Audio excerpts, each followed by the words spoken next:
പുതിയ ലേബർ കോഡുകൾ നടപ്പാക്കുന്നതിലൂടെ വർദ്ധിക്കുന്ന വേതന ചിലവുകൾ മിക്ക കമ്പനികളുടെയും ശമ്പള വർധനവിനെ ബാധിക്കുമോ എന്ന ആശങ്കയിലാണ് ജീവനക്കാർ. എന്നാൽ അത് സംബന്ധിച്ച റിപ്പോർട്ടുകളാണ് ഇപ്പോൾ പുറത്തുവരുന്നത്. പുതിയ ലേബർ കോഡുകൾ നടപ്പാക്കുന്നതിലൂടെ വർദ്ധിക്കുന്ന വേതന ചിലവുകൾ മിക്ക കമ്പനികളുടെയും ശമ്പള വർധനവിനെ ബാധിക്കില്ല എന്ന റിപ്പോർട്ടുകളാണ് ഇപ്പോൾ പുറത്തുവരുന്നത്.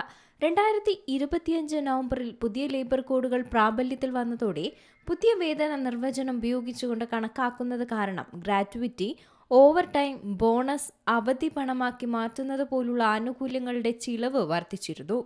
വലിയ തൊഴിലാളി സമൂഹമുള്ള IT കമ്പനികൾ കോഡ് നടപ്പാക്കലുമായി ബന്ധപ്പെട്ട ഒറ്റത്തവണ വ്യവസ്ഥകളും ചിലവുകളും കാരണം കഴിഞ്ഞ പാദത്തിൽ ലാഭം ഗണ്യമായി കുറഞ്ഞതായാണ് രേഖപ്പെടുത്തിയത്. വേതന വളർച്ചയെ നയിക്കുന്നത് തൊഴിലാളികളുടെ ആവശ്യം, വൈദഗ്ധ്യം, ഉൽപാദനക്ഷമത എന്നിവയാണ്. നിയമപരമായ ചെലവുകളല്ലെന്ന് വിദഗ്ധർ ചൂണ്ടിക്കാട്ടുന്നുമുണ്ട്. മത്സരാധിഷ്ഠിതമായ കമ്പോളത്തിൽ ശമ്പളം കുറയ്ക്കുന്നത് ജീവനക്കാരുടെ കൊഴിഞ്ഞുപോക്ക് വർദ്ധിപ്പിക്കുകയും കടുപ്പമുള്ള സാമ്പത്തിക ബാധ്യത വരുത്തിവെക്കുകയും ചെയ്യും.